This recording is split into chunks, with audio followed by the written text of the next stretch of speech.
欢迎电视机前的观众朋友走进天津卫视的大型情感节目《爱情保卫战》。本节目由中国广电天津公司独家冠名播出。看电视享五 G， 选中国广电。来看看今天请到的几位情感导师是谁？他们是情感导师白燕一老师，欢迎白老师；青年作家文杰儿老师，欢迎；情感导师严品红老师，欢迎；情感导师张磊老师，欢迎。当然了，我们今天依然请到了广电帮帮团的各位老师和好朋友们，欢迎大家。接下来的时间，了解一下这对嘉宾的基本情况，请看。退了休以后，他就像变了个人似的，成天往外跑，就把我一个人留在家里，对家里也不管不顾。他特别唠叨，脾气也很差，整天批评我，我做什么在他眼里都是错的。他这个爱好特别多，心都玩野了，我说他也不听，老了还不踏踏实实的，他就是不着调。结婚40多年了，一直都是我照顾家里，现在退休了，我就想好好享受晚年生活，他就是羡慕嫉妒恨。有请这对夫妻，有请。男嘉宾张先生68岁，来自天津退休；女嘉宾杨女士65岁，来自天津退休。有请两位，有请。主持人好，各位导师好。好，结婚多少年？您先告诉我。现在结婚40多年了，孩子都有孩子了。对呀。所以现在他的脾气不像以前了。啊，他现在怎么回事知道？哦，好。哎呀，我这他现在天天唱歌跳舞，不着家，家里饭不做，完事之后家里也不管。我一看没辙了，我就赶紧往这儿来叫人家开导开导。我也不是天天唱歌跳舞啊，对不对？再说我让他去，我说咱俩一起唱歌去，因为咱俩都退休了，享受晚年生活嘛。啊。可他好，我不去。我一看，哎，我自己去吧。啊。他就不高兴了。您一周唱几回歌啊？我其实很少，因为我还有老母亲了，我每周还有2天照顾老母亲，而且周末呢我还有孙辈，所以说啊，我的出去玩的时间很少，偶尔出去。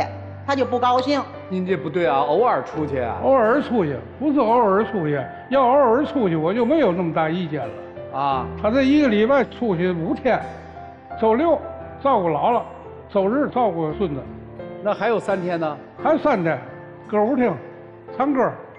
我让他去，他不去，知道吗？因为我比较内向啊，我一般乱七八糟事儿我不愿意掺和去。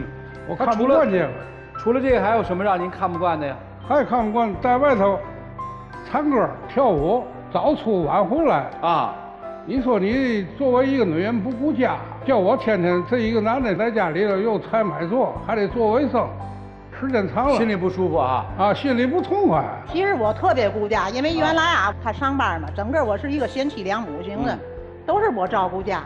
我觉得现在孩子也大了，也有孙辈了，我就可以享受我晚年生活了。对，年轻时候我奔不劳碌了，你上班都是我照顾，没错。所以我现在就想让我自己的生活变得更充实、更快乐，有益我的健康啊。对，我健康也是为了你呀。我如果有病，你不也得伺候我吗？我总家跟他说，他还唠叨我，就因为这个天天的唠叨我。您让他唱呗、跳呗，没啥呀。那没啥，你得把家庭弄好了。我不能天天自个儿在家里待着，我又得做饭，又得买菜。那你就跟着去唱去跳呗，这话不那跳出事儿来怎么办？那是不可能的，跳舞我们是跳广场舞。老人讲话，好女不补，好男不赌。哦，这都是老一辈留下来的。现在时代不一样了，因为现在要追求自己的退休晚年生活。再说你说我不做饭，他那天呢，我说给他包饺子，他在那看手机，我赶紧就开始采买呀，开始和馅和肉，都和完了啊。我说咱俩一会儿开始包了。他说我不想吃饺子。哎呦，我这心里头倍儿别扭，忙活了多半天，堵得慌。堵得慌。我说你就凑合吃呗。坏了，我一说凑合吃，再看了嘛，这盆馅子整个给你倒了。怎么这么大的火气啊？我倍儿饿，我说先给我来点吃的，来个馒头炒俩鸡蛋，吃完了回来咱再包饺子，多好。你再包完饺子，再煮完事儿，我这7点才吃。明白了，听懂了。所以您觉得日子过得不舒服呗？对啊，他总是挑茬，就有时候我要是切个菜，他都嫌大小块不均，因为他不牙没有牙嘛，他总说你给我切碎点，切碎点，给他切完菜我多煮会儿不就行了？那也不行。他说你切这块有大有小，子孙3代。他切的菜大小块都有，等熟了菜了吧，小块都塌了啊，大块还半生不拉熟的啊。我这没牙，你说我怎么教？我觉得跟原来不一样了，现在的脾气啊，就是一个唠叨啊，就是我做什么事儿也不对。你看我在外边有时候哈，就是朋友有姐妹不错嘛，在一块儿咱喝点红酒，他都不乐意。我在外头喝红酒，泡温泉，哟，吃西餐，挺好。你这中国饭你都做不好，你还上外吃西餐呢？你嘛条件？我说这做饭跟那个有关系？不，您陪着去呀。我不。他不去，我不去，我不跟他就是不跟我去。我说咱俩是个伴儿，您跟着去啊。我不去，我因为我内向，我在家就看看电视啊。再说那西餐没吃过，就吃过这一次。我说人生就是来体验的，我体验一次，我又退休了，时间也宽松，不行就不乐意了。等于是对老年的生活方式的理解是不一样的，您的理解是尽可能的。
生活习惯和生活方式也出现了冲突了。他呀，别看在家里这么抠啊，对外可是一个大好人。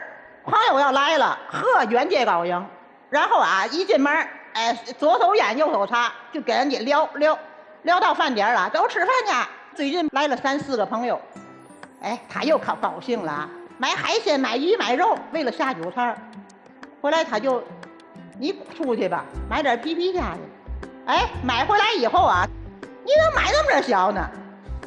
同着朋友的面，他一点没给我面子啊！同着朋友给我扔这一句，我就觉得哎呦，跟他过一辈子了啊！我还这么跟我对横，而且同着朋友，而且朋友都说，哎呀，行了，这个儿不小。朋友还说，我到我的朋友家去吃饭，人家那都提前准备好了，人家对咱100，咱得最起码对人家也得110。人家不经常来，是人家来一次就大大方方叫人吃，而且吃完那饭啊，嗨，大伙吃好喝好了嘛，吃完咱洗大澡去啊，哎，号召走了，然后我后边跟着去了，哎，你再看他，争先恐后抢着结账。后来那哥们说：“嫂子，你知道这大哥多好吗？每次都是高消费给我们。我心想，请您多关照吧。我说嘛呢？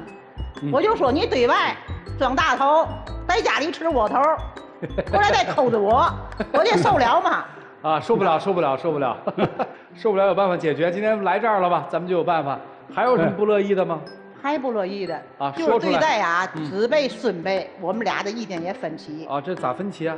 到周末了，孩子们来了，孙子们来了，我啊就特别热情，花时间给孩子做花样，想吃嘛我给做嘛。他心里头不爽了，你这他来句嘛？老家的狗吃完就走。你说有家说话的吗？孙子这心里怎么想？我这不是跟孩子打岔嘛，做个俏皮话，是，吃完就走啊！你做那么好有嘛用？给他吃完就走了，完了。我就给孩子弄饭，他就说：“哎呀，做的活儿这么细，这饭那么细，你对他这么好，你知他养老送终吗？”哎呦，听得我这心嘞！我说我不知他养老送终，我说谁都疼隔代人，这是我的爱心，我愿意奉献，我不求回报。疼隔辈人也得有个度，你有那疼隔辈人，你多疼着我，你给我做点好吃的，我到时我多活几年也对吧？对，你不得跟着享福吗？都对。你完事之后，你光照顾小的了，不管我这的切菜大小块都有啊，收的小块都收他了，是，大块不收。我这没钱，我家里别了漠视了哈啊，对吧？这不孙子来了吗？孙子来了，该剃头了，天热了。剃头。我说孩子都大了，前2天还跟我说，哎呀，我以后长大了，我要帅气，我也要找女朋友。我说证明孩子成长了，长大了，懂得爱美了。多大呀？9岁。9岁也要找女朋友？不是，他说长大以后。哦，长大以后该找。我说证明孩子哈，就是有点啊爱美了。我说你这回剃头啊，我说你要，两边短，中间略微长点啊。哎，我刚说完，第一时间呐，就这个推子从这儿腾一下子。谁推啊？他给孩子啊，腾的一下就下去了。哎呦，当时哎呦，我的心哦！我说我的话哎，你总跟我顶着干。还一照镜子，哎呀，我说那么丑啊！我上学校没脸见人了，我赶紧快安慰他，因为他孩子自卑，我就安慰他。我说哎呀，我说你倍儿帅，孩子也稍微心里有一点抚平了。我回来我跟他念叨这事儿吧，你看他来句嘛？都是你掺和的，你要不掺和没事儿。哎呦，又是我的事儿。哎呦，我心想这怎么过呀？所以我都快抑郁了啊！不抑郁。我在厂子单位里工作也是高级工，完事之后我干活还没有人说三道四啊。我干活有我自个儿的套路，懂。完事之后我在那儿干，你这会儿假替，那会儿假替，没被尊重，是吧？对。他也不尊重我们呢，也不尊重孩子的感受，也不尊重我，我说嘛也不听。反正听起来就特琐碎。一边听就一边感叹，这老年夫妻的情感生活是值得特别关注一下。大家好像这上半辈子都给了儿孙了，下半辈子轮到2个人守在一起的时候，就不知道怎么过了。您请哥们朋友吃饭洗大澡，不就跟您爱人出去唱歌跳舞是一个意思吗？寻找伴儿啊，共同的兴趣嘛。这抠钱为什么抠呢？他是在抠钱吗？不是啊，省那个钱的目的是什么呢？他得交朋友啊，对吧？对，留给孩子呀。老两口未来有点病啊，咱得攒点钱。行了，听明白了，不就这么点事儿吗？这也犯不上不过了，对不对？但是确实这日子过得比较别扭，因为怎么就觉得我这老伴儿到这个岁数都不听我的了，是吧？我怎么在家里就没权威了，对吧？这边想的是，哎呦。我这一辈子付出都这样了，我就不能闲2天，我就不能活个我自己的世界？是你这老头怎么就那么霸道？对，我也顾着一个家呀，也给你做吃做喝呀。是，只是你唠叨，指挥我这不对那不对的，我在家里听得烦。对，所以我偶尔出去，我也为了散散心。我为什么唠叨？我就看你这干嘛不行，吃嘛没够。还有家说话呢。你说你半辈子夫妻了，你说话就不冲人肺管子，对不对？对我一点也不尊重啊！都听懂了，也明白了，但是怎么做？听听老师们给你们分析，好不好？好，谢谢各位导师，谢谢。丘比特问卷。两位好。你好。60多岁，结婚42年是吧？对。42年咋过来的？那阵儿他上班还好，因为他哪都去嘛，上班在外地都是我一个。所以您说了一个特别重要的东西，就是这位先生之所以退休之后性情大变，一个主要的原因就是他能够去获得价值感的空间环境消失了。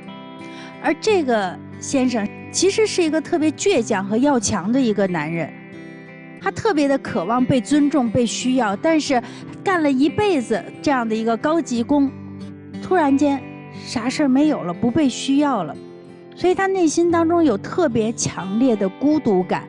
这个时候他自己的战场消失了，他就跑到您的战场上开始指手画脚去了，让你就有了一种特别不被尊重、不被认同的感觉。所以对于这位先生来说，在你的内心当中其实是有一种我被这整个的世界都遗忘了，我没用了。所以这个时候我对于如果我日渐衰老之后，我身边是没有人能真的去陪伴在我身边，你是没有这样的一个安全感和信任，所以你特别就想把他拖到您的世界里。哎，咱俩就守着在家里边，天天大眼瞪小眼，然后算自己的钱花，对别人都不好，那这日子还叫日子吗？那不叫熬着吗？所以我觉得先生您这边真的要去调整。然后对大姐啊，就是您看您多能共情您的小孙子，9岁的小男孩有爱美的心了，就那么一句话，不经意的一句话，其实就能让您能够去感受这个孩子微妙的心理变化和情感需求，说明您有共情的能力。是，但是您忘了，您身边这个强大的男人，他也需要被疼爱。你依靠他其实是习惯了，你把他想得像山一样，突然间这变成一个老男孩了。所以对于这个老男孩，您也要更多的去用像对小孙子那样去耐心的去感受他。只有你去让他感觉到你的注意力是在他身上的时候，他才能够把他因为角色的变化而丧失的安全感慢慢重建起来。你像带小孙子一样，带着他一起玩，一起过我们的夕阳红。谢谢。好，谢谢导师。我其实还挺羡慕你们现在的状态的，因为首先说奶奶吧，就是如果我到65岁有这个热爱生活啊，然后想要重新定义自我的这个状态，我觉得很羡慕，也很美好。其实我奶奶跟我说过一句话，她说，因为我爷爷奶奶感情也特别好，她说你的男人是来给你撑腰的，而不是来主持公道的。但是后来就是在我爷爷退休之后啊，有一段时间跟你们发生过类似的情况，奶奶就一下之间就发现，哎，这个来给我撑腰的男人怎么突然来开始跟我主持公道了呢？然后而且这个主持的是他们俩之间的一些就是关于生活琐碎和一些生活模式的这些东西，你会发现其实在您重新定义自我的时候，他也开始重新定义自我了，但是你是向上兼容，但是他可能这个时候他会开始向下兼容。因为你们的人生的上坡路和下坡路是不一致的，你们突然从一个模式变到另外一个模式，这个重新定义自我的过程，两个人都是要互相去找自己适配度的。我在你们俩身上也看到了非常浪漫的一段婚姻关系。其实从青丝到白发，我觉得你们俩是不是可以把你们俩之前的老照片一起翻出来，然后去看看说，哎，我们两个在年轻的时候曾经共同许下过什么样的愿望，我们还没有实现，重新找到最开始的那种互相尊重、互相怜爱的感觉。其实爷爷也是很可爱的一个老头儿，你会直接的去表达说我想要什么，我喜欢什么，我不喜欢什么。他就是从一个少年然后变成一个壮年，最后他又变回了一个少年的状态。所以这个时候可能智慧就在于你身上。我觉得你们俩其实挺好的，我挺尊敬二位的，我也挺羡慕二位的情感。谢谢谢谢。就是年轻人都很羡慕说从青丝到白发，觉得这是最终极的浪漫。但其实从青丝走到白发这一步一个脚印，只有你们最清楚经历了什么。我说点可能不太够礼貌的话啊，因为毕竟二位是长者哈，相守在一起40年，本身是我们的楷模，是婚姻的榜样。但说实话，我觉得两位走到今天这个年纪都有点自私了。女士别介意我这么说啊。您为什么今天有这么让人羡慕的状态？你看刚才文老师说，作为小辈儿觉得，你看这个还能去唱歌跳舞，热爱生活，是多好的状态啊！但您这个好状态怎么来的？我认为先生占了一大半的功劳啊，对吧？在过去的岁月里，他还真是那个遮风挡雨，让你很有安全感、很自在的一个状态。当然，您为家庭付出很多，您在家里带孩子是非常和谐的一家。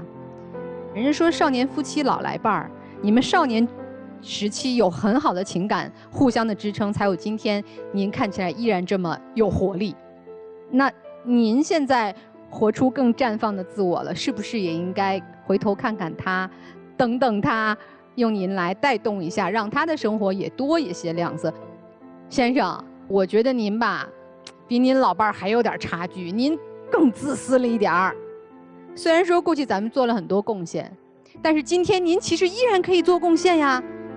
欣赏您的老伴儿，夸一句老伴儿说：“你今天这个去唱歌唱得真棒，我不会唱，我在旁边看，我给你端杯水。”您现在有点活得太自我了，老想着老婆还得围着你绕。您在家给人家一锅烩，还是旧菜剩菜，您出门好吗？请你那些朋友吃大餐，您也得站在他的角度去疼他爱他，像您年轻时候那样做的。所以我觉得先生您走出去一步，也多疼疼老伴儿，那暖气得开了啊。就算偶尔去那儿坐坐，你这冷着凉着，咱老了再弄个关节炎什么的，得疼老婆，得爱她。我觉得两位，其实现在咱们说60多岁都不算老年人了，啊，就其实还是生活状态、身体状态都不错的时候，哎，咱们彼此互相支撑着，还有很多美好、幸福、健康、快乐的时光一起度过呢，好吗？祝福你们啊，身体健康，开开心心的，谢谢。谢谢。几十年啊，不容易啊，相濡以沫，携手走过来，中间经历了多少风雨坎坷，对吧？走到今天，其实也很令人羡慕。可是为什么到了退休以后啊，到了安享晚年的时候，反而日子就过不好了呢？我想对你们两位每人说一句话。第一，跟先生讲要尊重。您知道，您老伴心里面对您最大的不满、最大的委屈是什么吗？他认为您不够尊重他。凭什么人家那和的馅儿你就给扔了？你不爱吃就给扔了，对吧？凭什么人家不能有自己的兴趣爱好啊？凭什么你那么对待小孙子，他看着多心疼啊？尊重一点，他也辛辛苦苦一辈子，他也需要在退休以后去发展一点自己的兴趣爱好。所以希望先生您呢能够多理解、多体谅、多尊重自己的妻子，这样你们的婚姻的质量会好很多。你收到的回馈来自妻子对你正向的回馈，还给你的关爱可能会更多。还有呢，就跟女士要说一句啊，要陪伴。他现在很孤独，这老头现在特别孤独。您呢，天天在外面忙，他一个人孤苦伶仃的，还要采买，还要操作，很辛苦。老年生活突然变得没有乐趣了。其实呢，我觉得两位呢，虽然兴趣爱好点不同，但是可以求同存异，找到你们共同的爱好，一起去把晚年生活过得更加精彩。多的我也不说了吧，做一首打油诗送给两位。二老皆不易，操劳大半生，人生如逆旅，相互做支撑，彼此多理解，陪伴共此生。夕阳无限好，何惧近黄昏。好，谢谢张律师，太棒了。谢谢。来，谢谢广电帮忙团的老师们。其实对二位来说呢，60岁到75岁之间是第二人生的核心时期。我们希望看到的是，你们更注重自我投资梦想，更注重享受物质生活。那么这里面呢，也是给大叔给您提供一个解决方案。您不是喜欢看电视吗？看电视选中国广电，我们有一个频道叫重温经典。其实大姨您可以跟叔叔一起重温经典，我们共同找回共同的回忆，我们找一些共同的话题，希望你们白头偕老。其实我觉得老两口在一起风风雨雨了40多年，还是很恩爱的过到了现在。其实现在偶尔有点打闹，也是生活的一个小情趣嘛。在以后的生活中呢，老爷子给这个奶奶更多的一些宽容，我觉得他其实完全可以有自己的兴趣爱好嘛。当然，奶奶呢也无非给老爷子稍微更多一点的关爱，我觉得你们会更幸福的。也祝你们更加恩爱。谢谢。谢谢。哦，谢谢。说实话呢，看着您不像70多岁，不像，您像80多岁，根本没把自己的健康当回事儿。吃不了是老年人无法摄入营养，牙都这样了，洗什么大澡啊？花钱种牙去，中国都这样了，那哪行啊？再来呀！太麻烦。不，麻烦也得来呀，图一时的舒服那可不行。自己对自己好一点，对陪在你身边的人好一点。你们俩能陪在一起时间长一点，不是最重要的吗？您说呢？对。回家之后先把牙给装上了，好好的做长辈。我相信，以你们对生活的领悟感和你们这么多年的生活智慧，化尽于此，你们会过得特别特别的幸福。尊重他的朋友，随他去吧。你也尊重他的爱好，对，好吗？好了，接下来一起进入会生活选广电真情60秒。我通过这次的节目，还是那赵老师所说的，以后对你好一点，脾气改一点。你要给我点空间，是吧？对。因为我也有退休以后的生活，我就需要健康，需要开心。毕竟我劳累一辈子了，我需要放松一下自己。你能做到吗？能做到。别再唠叨了，别再指责我了。能做到，可以。我希望你像从前一样，对你好，对吗？是。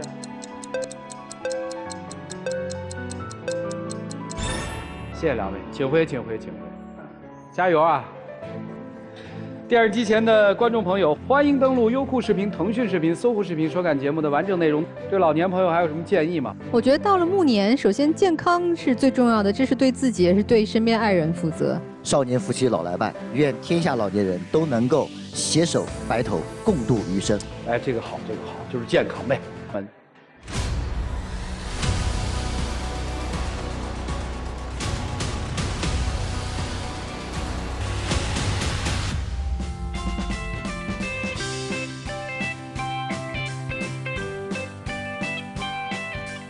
咋了？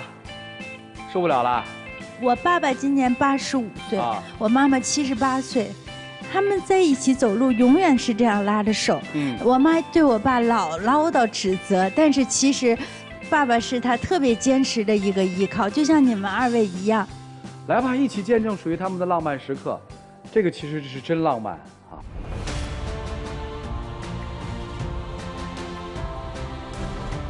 谢谢两位，祝你们幸福。谢谢主持人，谢谢各位导师，谢谢啊！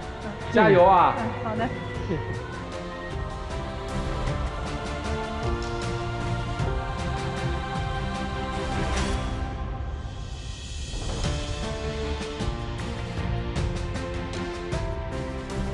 这个算是最浪漫的啊，就是相守到老，陪伴一生嘛。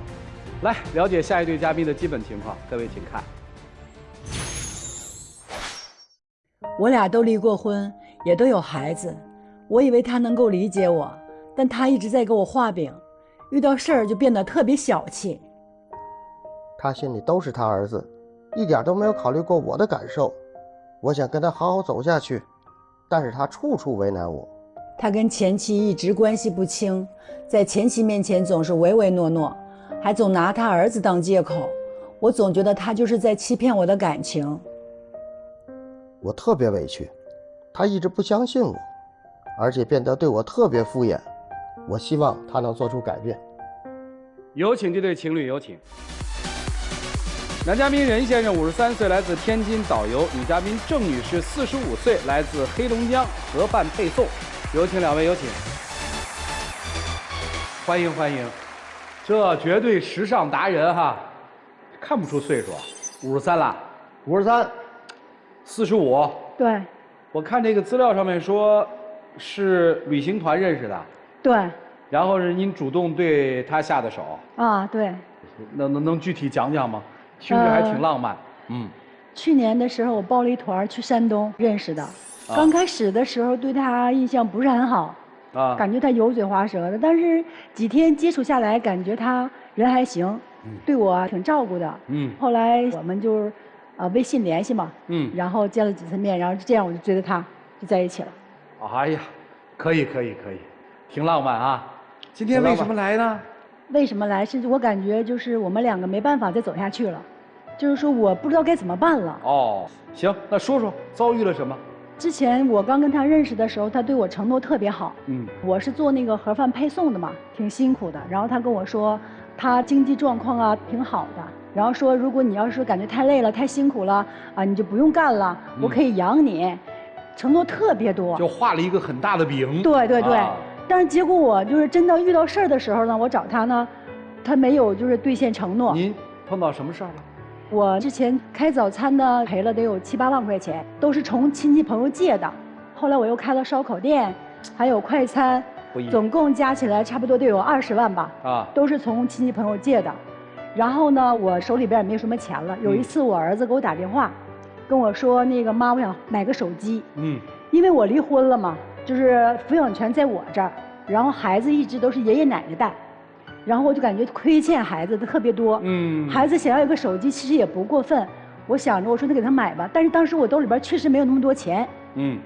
然后我就跟他说了，我说那个你借我1万块钱，我想给孩子买部手机。当时呢，他就给我一顿数落，男孩不能这么惯着，怎么地的。后来心不甘情不愿的，就借给我4000块钱。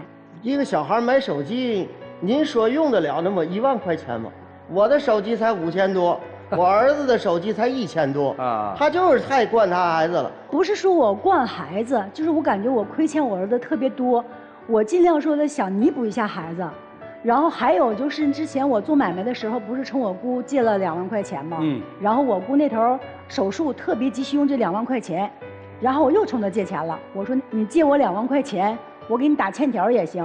这钱我一定还你，我特别着急用，但是他也没借给我。他说这2万块钱，一说2万，我都有心理阴影了，因为我在8年前啊，一同学也找我借2万块钱，我给他了，到今天也没给我，所以我一听2万块钱，我第一就很紧张，第二呢，我觉得就是最主要实际因素啊，就是我2000年之前我收入还不错，但是现在我收入明显下降，也就5、6千块钱。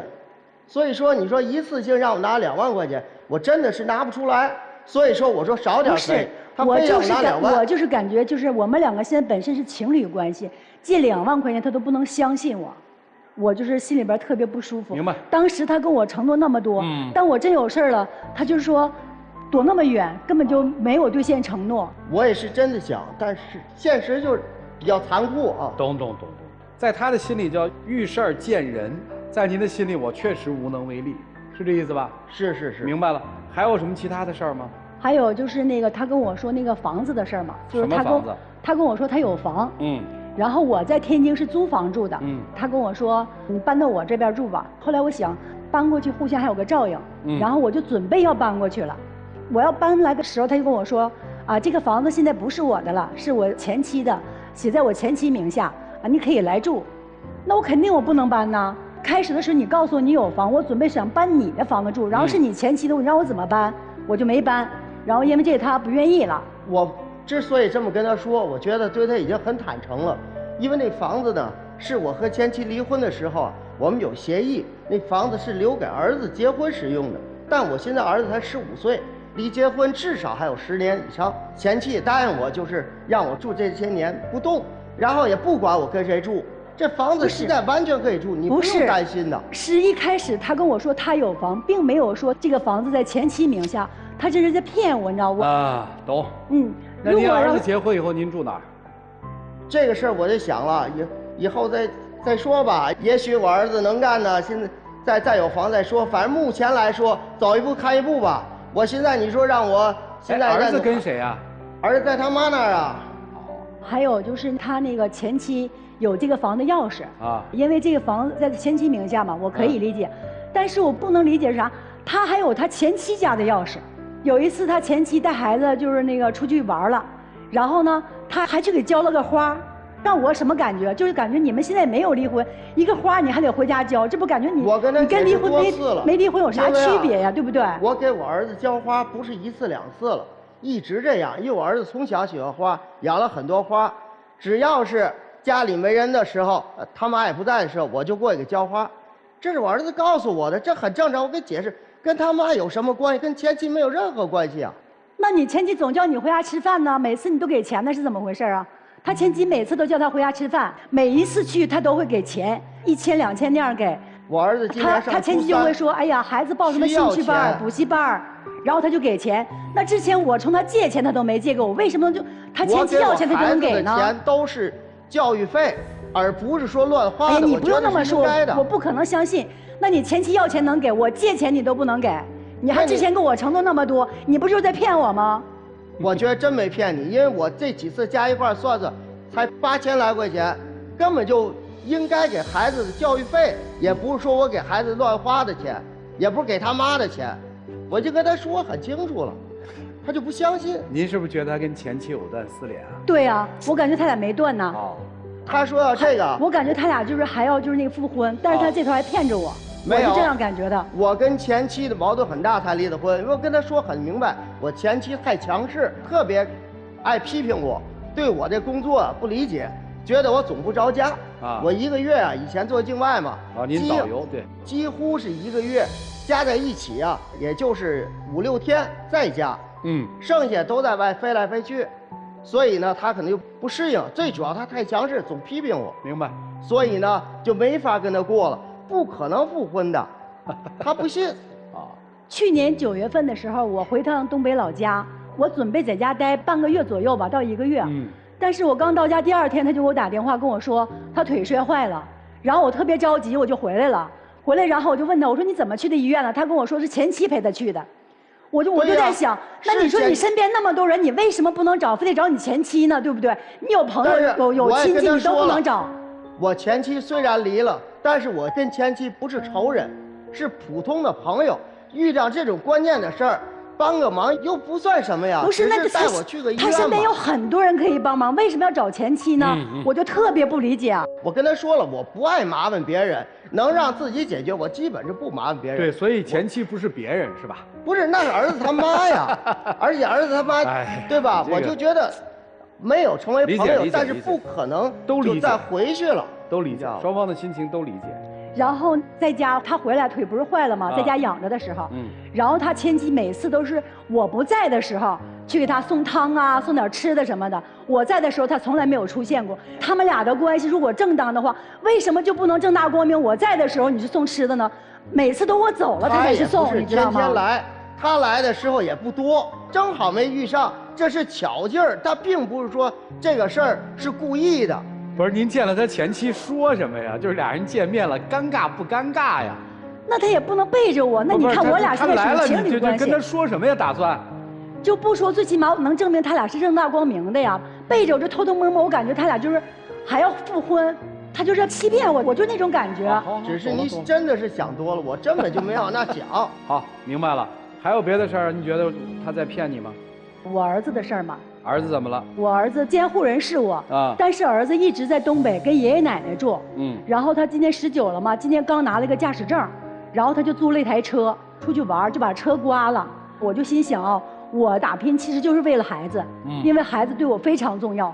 还有就这么多年，我感觉特别亏欠我儿子。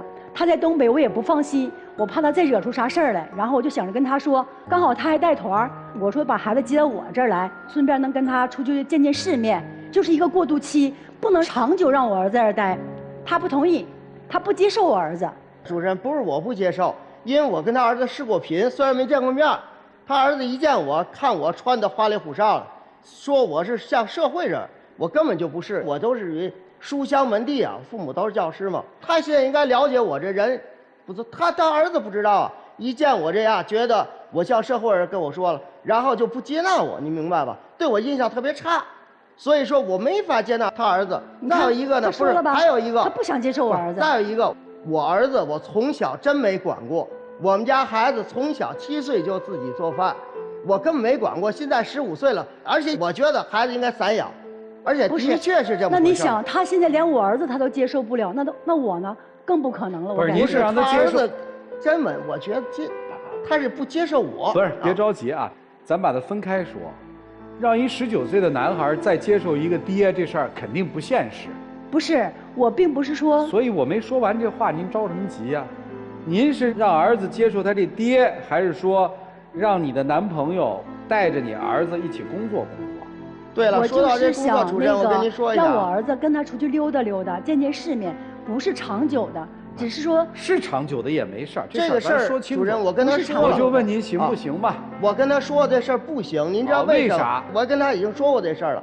我现在大家都老年团，他儿子19岁根本融不进来，而且这样对他儿子发展没有一点好处。懂了。还有就是我们两个就是聚少离多，一开始我就知道他做那个导游得全国各地走，就是不总在一起，这个我可以接受。但是我最接受不了就是他回来对我的态度，因为我做那个盒饭配送特别辛苦，从早上起来7点一直到晚上10点，他每次回来我说你就是帮我那是雇的厨师，但是其余的活都得我自己干，择菜、洗菜、刷碗什么送餐都是我一个人。然后他回来，我跟他说：“你帮我就干点小活，就是哪怕刷碗、择菜，他都不干。”我这人动手能力特别差，我就会刷碗。我跟他说了，所以我就给他刷碗了嘛。他就刷了1次碗，就拿这1次说事儿。后来不没机会嘛。还有一个，他说他了，然后我到他那儿跟原来刚见面的时候真不一样。以前他还给我炒个菜，弄个2菜1汤的，还陪我喝点酒。现在啊没了。就给我弄点那个剩菜热热，就应付我一下。是，听明白了，都听懂了，散了吧。一个是人近中年，要一份惬意的生活，没有什么负担，我就工作，要一个伴儿。一个是人近中年，肩上还扛着重重的家庭责任，我还得养儿子，负重前行呢，我还没有时间和条件去享受街边的风景。这不就是俩人吗？合不到一起吗？原本是希望来一个队友帮衬一把，结果没想到，这队友不仅帮衬不了，还拖后腿。原本是觉得挺好一个女士，哪儿想到负担重重。你们听听老师们的意见吧。让我们一起进入丘比特问卷。两位好，这位先生啊，其实你想要的生活和这位女士想要的生活没有哪个对哪个错。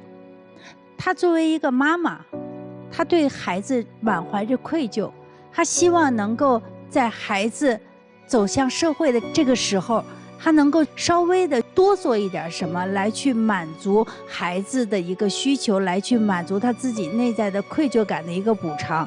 我们不说这个对或不对，因为你没有过过她的人生，你没有权利和资格去评判她的对错，但是这是她的选择，我们只能尊重。那在这个尊重的前提下，你能不能做得到？其实这话不好听啊，但说的特别白了，就是到现在她特别希望找到一个有能力的又跟她心仪的一个男性，帮她一起实现能够去托起来她儿子的这个愿望。老百姓话讲，这就叫找一个人帮我养孩子。我还是那句话，没有什么对或错，这就是这个女人她自己内心最大的一个情感的投注。所以两岔道了。从你孩子小你就没管过，这说句实话，先生，这话以后别老说了，没什么可值得骄傲的。你不管，你的前妻管；你不管，你孩子7岁就开始自己做饭，这你不觉得还拿出来去炫耀？这个可不叫散养。是，我觉得挺愧疚孩子。好，那这时候我们再一次面对我们情感的选择，我们很难把它和我们的物质和精神去分得那么的清晰，但人要坦诚一些，就看你自己能不能真正的去理解和支撑给他，能那就往下走，不能该找谁找谁，别相互耽误，最后弄得自己也不快乐。姐姐，我跟你说啊，你是不是觉得这男人给你画饼啊？他就是画饼了。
们愿意怎么和前任相处，取决于我们的现任接不接受我和前任相处的方式。你和前妻相处的模式，没有女朋友的时候 OK 没问题，你要有现任，尤其是你要结婚，你现任妻子接不接受决定了你和前任相处的方式，否则他如果不接受，你们就别进入婚姻。人家看不得你们离了婚了还像亲人一样去这个医院，那他是我自己人，他得送我去，人家看不得，那就不行。和前妻前夫的关系不取决于你个人，如果你认为我个人说了算，和你没关系，那你就别进入婚姻，这是第一点。第二，关于成年孩子在再婚家庭中的关系和界限，女士，我理解你爱孩子，但是不好意思，这和人家没关系。你的孩子成年了，19岁了，他如果说爱屋及乌，愿意掏这1万块给他买手机，那是他的情分。如果你说你不借给我这个钱，你就是对我孩子有偏见，你就是不接纳我，我觉得也是越界了。我不是，你听我说啊，你刚才说了什么让他去做你这个男朋友的小助理，且不说导游行业根本就不允许这样一个外人上车，你明白吗？他不符合行业规则。对，老师说的对。你等等，没说你好，这个对于你们的亲密关系也越界了。不能说你俩有感情，你们俩谈恋爱就对你的儿子特殊照顾，而且他是个成年人。如果你本着这份心说我的儿子成年了，我要找一个人给我儿子更好的前程，那你从这儿就输了，你就被动了。这是第二点，关于成年孩子在你们重组家庭里各管好各的。如果我们情分够深，我们帮一把，那是情分。第三，再婚家庭上有老下有小又有财务的问题，不是简简单单就能够互相支撑走下去的。所以最重要的是爱，是情感，够爱了才能克服这些种种复杂问题带来的矛盾和需要协调的关系。40、50岁再组家庭，那不够爱，你们就别添那个乱，对吧？你还不如自个儿待着呢，你自己还能做这个盒饭生意，虽然辛苦赚的钱自己心满意足，我自己创造财富，我不靠别人，合着多了个他，还添了一份麻烦，还得给他做2菜1汤，何必呢？不够爱就别在一起。谢谢。很多嘉宾来到我们爱情保障的舞台啊，就希望我们来帮他们分个对错，但是我觉得呢，可能有时候比分对错啊更重要的是，帮你们分析分析你们到底合不合适。说实话，我非常赞同其他几位老师，包括主持人的意见。我认为你们俩人确实不合适。当然了，中年人离异想重组的爱情，可能比年轻人的爱情要复杂得多。这里面可能既要有物质上相互的给予，也需要情感上的相互的陪伴。很遗憾，其实你们都没有做到。第一，这位先生，人家给你借个2万块钱都拿不出来，是真拿不出来呢，还是不愿意给，怕肉包的打狗有去无回了？这个你自己心里清楚。对吧？人家心里面也很有意见的，啊，你可以给前妻这么多，为什么给我连借都不愿意借呢？在经济上，包括让孩子买个手机，也许19岁的孩子买个1万块钱手机确实不是太合适，但是你用那种方式予以拒绝，实际上也是伤害了你的女朋友。其次呢，很重要的一点，你不能接受他的儿子。确实，儿子是他内心永远的痛，他在内心里面对自己的儿子是非常愧疚的。否则也不会纵容儿子在自己还有这么多负债的情况下买这么贵的手机。所以当他看到你不能接受他的儿子的时候，其实你们的路已经走到了尽头。还有第3点，就是你没有处理好你跟你前妻之间的关系。其实虽然我相信你跟你前妻的关系是清白的，但是你确实没有处理好这个关系，让你现在的女朋友情何以堪。具体我也不想展开再讲了，做一首打油诗送给你们吧。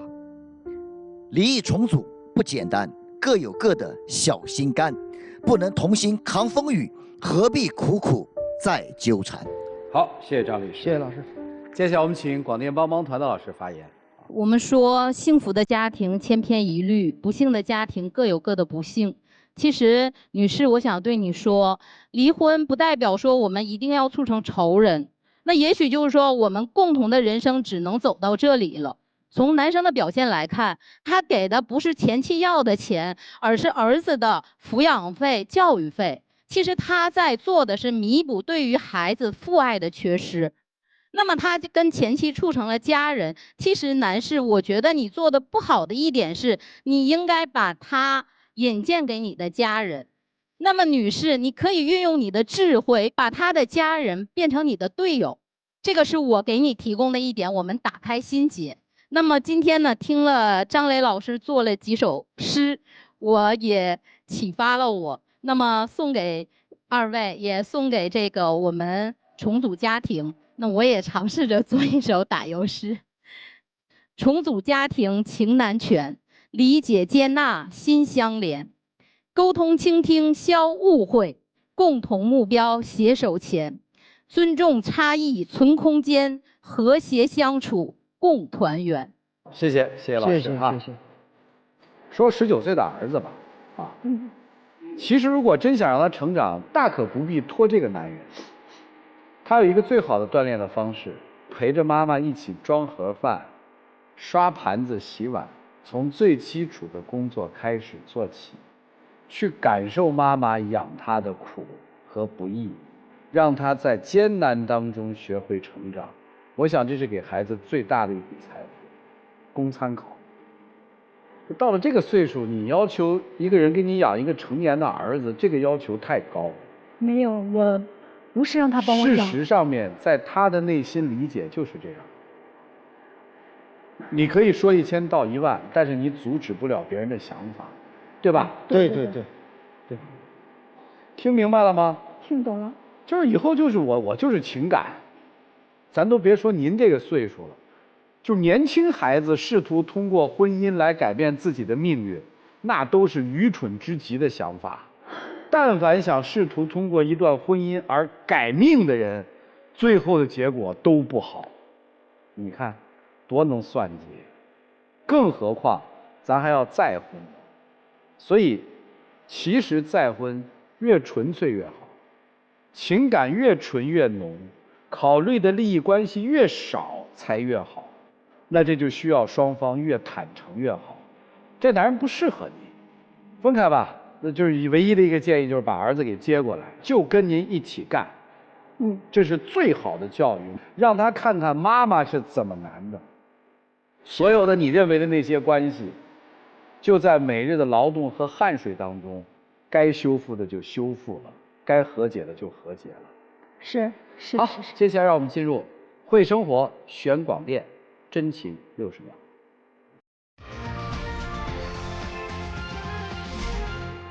今天来到这儿，感触挺深的，因为我也没想到，会是这样一个结果。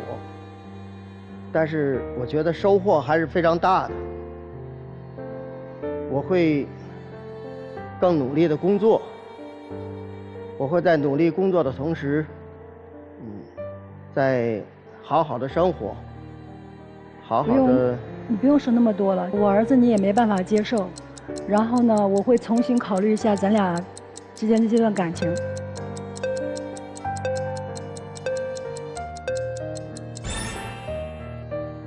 谢谢两位啊，请回。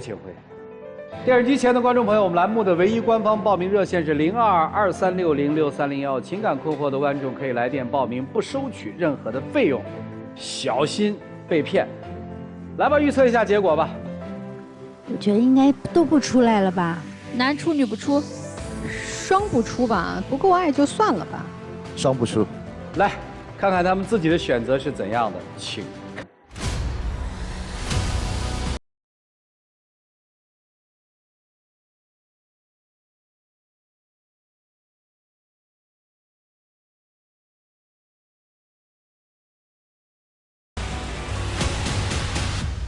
哎，这个对这段关系来说是一个最好的了结，就是当面锣对面广电天津公司独家冠名播出，看电视享5季选中国广电。